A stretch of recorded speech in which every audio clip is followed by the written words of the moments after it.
Mais uma ilegalidade do ministro Moraes, é incrível, é todo dia uma nova. Ele agora resolveu destituir os advogados do Felipe Martins e do Marcelo Câmara. Ele já era vítima, ele já era juiz, ele já era promotor, ele já foi conciliador no caso do IOF, um péssimo conciliador, mas foi, e agora ele também é réu. Deve ser isso, porque é o réu, é o autor dos fatos, quem escolhe o seu advogado. Então se ele está escolhendo advogado para o réu, deve ser ele o réu. Não é possível. Mais um posto aí alcançado pelo Moraes. Ele que faz de tudo no processo, o processo é só ele, é só dele. Vamos lá. O que aconteceu, hein? O que aconteceu na prática? Vamos recapitular.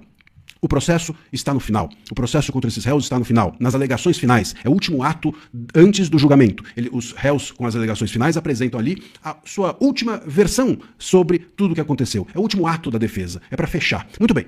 Os réus, as defesas dos réus, alegaram nesse prazo, dentro desse prazo, que ainda havia perícia para ser concluída, que havia fatos novos, que as provas todas não estavam resolvidas e concluídas, e com isso impugnaram os fatos já existentes, entenderam? Disseram, ó, esses fatos já existentes ficam aqui impugnados por nós. E nós ainda pedimos um prazo extra para que nós nos manifestemos sobre aquilo que ainda não acabou, sobre aquilo que ainda está sendo feito, sobre a perícia que está sendo feita, sobre os fatos que surgiram agora há pouco, que são fatos novos, e assim por diante.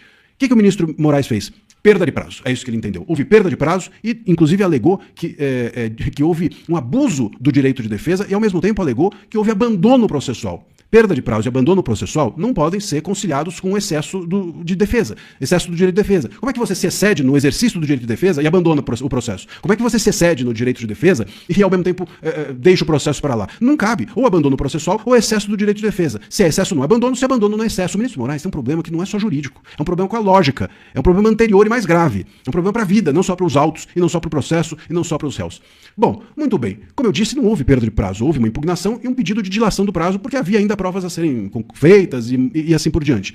Mas, ainda que houvesse o abandono processual, ainda que houvesse a perda do prazo, o que um juiz tem que fazer nesse caso? Bom, se houve perda do prazo, ele poderia pedir para a defesa corrigir, intimar o réu para ver se quer nomear outro advogado, etc. Mas não o fez. E se há abandono processual? Por exemplo, quando o advogado simplesmente some do processo, porque isso não é a mesma coisa de perda de prazo. O advogado pode perder o prazo, mas pode ter acontecido algum problema. E, eventualmente, o juiz pode permitir que ele o corrija a depender do que aconteceu. Então ele intima o advogado para se manifestar, ou intima a parte para dizer o que aconteceu com o advogado, e assim corrige ou não, enfim, aí ele decide depois disso.